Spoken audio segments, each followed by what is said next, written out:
Les dérives de l'impression 3D. Vous le savez, à la Nouvelle École, on est passionné par l'impression 3D. On suit en permanence les évolutions de cette technologie et on est super enthousiaste pour le futur. Comme beaucoup, on est persuadé que cette technologie, elle va impacter et révolutionner un très grand nombre de secteurs. Et chaque semaine, on forme des dizaines de personnes à cette nouvelle techno. Dans la majorité des cas, c'est pour le meilleur. Ça permet de faire des prothèses médicales, ça permet de créer des bâtiments avec une empreinte carbone qui est moins importante, de relocaliser certaines productions. Mais malheureusement, il serait naïf de penser que l'impression 3D n'a que des côtés positifs. L'impression 3D, malgré la majorité d'applications vertueuses, a malgré tout un côté sombre, avec certaines applications qui peuvent être néfastes à la société, notamment avec tout ce qui est destruction d'emplois, violation de la propriété intellectuelle, fabrication de pièces de contrefaçon et évidemment le développement d'armes à feu fabriquées illégalement. Je pense que c'est important d'aborder ces sujets et pas les mettre sous le tapis pour qu'on puisse tous ensemble réfléchir sur ces questions et essayer de trouver une solution. Mais pour ça, encore faut-il les constater. Si vous pensez que j'en rajoute et aujourd'hui c'est qu'un problème qui est mineur, faut bien imaginer que l'impression 3D est un secteur qui est en pleine explosion. D'après certaines projections, la fabrication additive sera en croissance de 20% jusqu'en 2027. Car même si au départ l'impression 3D était réservée au prototypage ou à quelques geeks, le secteur se développe grandement et les quelques problèmes qu'on a aujourd'hui risquent malheureusement de s'empirer. Et à l'inverse, les applications vertueuses vont aussi se développer, notamment parce que les machines, elles sont toujours moins chères et toujours plus performantes. C'est une véritable course au progrès. Donc on sait pas vraiment où ça va s'arrêter. Évidemment, quand on parle d'impression 3D, de pièces de fusée, de pièces d'avion, de pièces d'automobile, c'est pas forcément avec des imprimantes 3D entrée de gamme pour amateurs. Mais quand on prend un peu de recul sur le secteur et on voit comment ça s'est développé sur les 20 dernières années, on peut imaginer que pour les 20 prochaines années, ça risque d'être vraiment impressionnant. Bon, maintenant que j'ai posé le cadre de tout ça, et vous voyez que mon but, c'est pas forcément de dénoncer ou de critiquer bêtement, mais c'est simplement déjà de constater pour ensuite trouver des solutions, je vous propose d'aborder les 3 problèmes majeurs qu'on a identifiés avec l'impression 3D. Évidemment, si vous en identifiez d'autres,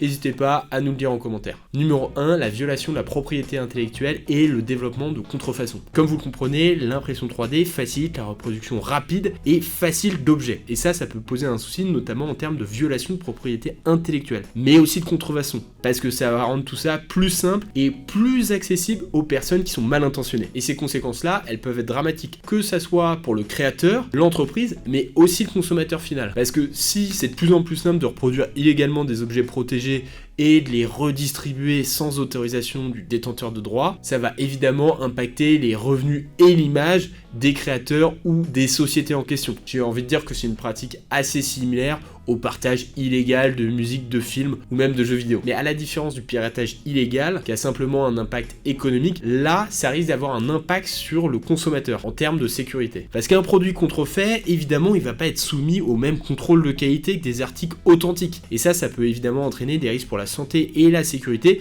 de la personne qui obtiendra cet objet qui a été contrefait. Imaginez si vous avez une pièce de rechange imprimée en 3D pour un véhicule ou même un équipement médical, les problèmes énormes que ça peut engendrer. Potentiellement, on peut parler de vie humaine en jeu, pas simplement qu'une histoire d'argent. Et très honnêtement, la multitude d'acteurs de l'impression 3D va rendre le contrôle et la surveillance des violations de contrefaçon assez difficile. Faut bien comprendre qu'un des avantages de l'impression 3D, c'est de permettre une production qui est décentralisée, le tout réalisé à petite échelle. Et ça, c'est trop cool pour un tas d'applications, mais dans le cas d'applications illégales, ça complexifie évidemment le travail de la justice. Et donc il va falloir réfléchir à des solutions, peut-être repenser certaines lois ou mécanismes de contrôle existants pour limiter les problèmes liés à cette question. D'ailleurs, je serais très intéressé de savoir si justement vous avez des solutions pour essayer d'endiguer ce futur problème. Numéro 2, la destruction de l'emploi. On l'a dit en début de vidéo, mais la fabrication additive, elle a le potentiel de bouleverser en profondeur un très grand nombre de secteurs. Et donc, d'in fine, d'impacter un très grand nombre d'emplois. Et ça, de manière très différente. Déjà, l'impression 3D va remplacer et remplace déjà certains emplois. Notamment dans tout ce qui est secteur traditionnel de fabrication ou même d'assemblage. Parce que la fabrication additive, elle permet aux entreprises de produire plus facilement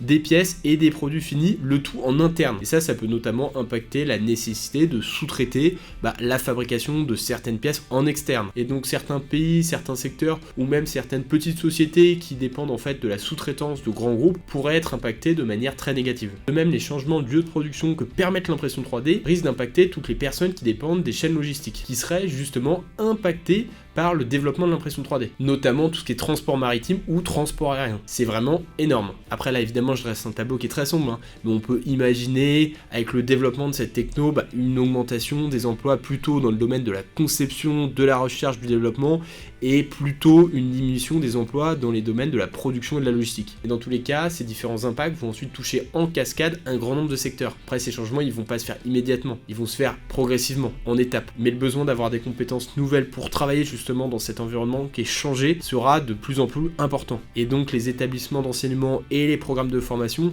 vont donc devoir s'adapter pour préparer les travailleurs au mieux aux emplois de demain. Numéro 3, la fabrication d'armes. Bon, on était obligé d'aborder ce point qui est quand même très controversé quand on parle d'impression 3D. Comme vous l'avez compris depuis le début de cette vidéo, l'impression 3D est donc utilisée pour produire de plus en plus d'objets et donc évidemment aussi des armes. Et ça, c'est clairement pas nouveau. Dès les débuts de l'impression 3D, des personnes ont justement essayé de développer des armes avec cette technologie. L'objectif, c'était clairement de pouvoir créer une arme à feu et d'autres dispositifs létaux à moindre coût et de manière plus accessible, rendant donc la prolifération difficilement contrôlable. Actuellement, la production d'armes imprimées représente clairement un danger qui est croissant pour la sécurité publique. Même si les médias ils évoquent souvent les armes imprimées en plastique soi-disant indétectables par des systèmes de sécurité conventionnels, ces armes-là, elles sont pas vraiment les plus dangereuses, si ce n'est pour le tireur. Et désormais, on a justement des modèles qui sont à moitié imprimés et à moitié en pièces en métal usinées. Et là, ces armes-là, elles sont clairement plus dangereuses. Et c'est souvent ce type d'équipement qui est saisi par la police. Et clairement, l'anonymat et l'absence de traçabilité associée à la fabrication de ce type de système rend très difficile la régulation et la mise en place de mesures de contrôle adéquates. Cette technologie, elle soulève donc de plus en plus de préoccupations, notamment aux États-Unis où on a une véritable explosion des armes dites fantômes, à tel point qu'on a notamment Interpol qui a créé il y a un an de ça une cellule qui était spécialement dédiée à ces questions. Et quand on regarde l'actualité, on voit que cette question revient de plus en plus. Et en toute logique, à moins de trouver une solution évidemment, je vois pas pourquoi ce problème se calmerait. Bon, finalement, qu'est-ce qu'on peut tirer des différents points qu'on a abordés dans cette vidéo? J'ai envie de dire que comme toute nouvelle technologie qu'offre des nouvelles possibilités, ça implique évidemment un bouleversement en bien comme en mal. Mais j'ai bon espoir que la société puisse s'adapter aux différents changements et trouver des solutions. La violation de la propriété intellectuelle ou les problèmes de contrefaçon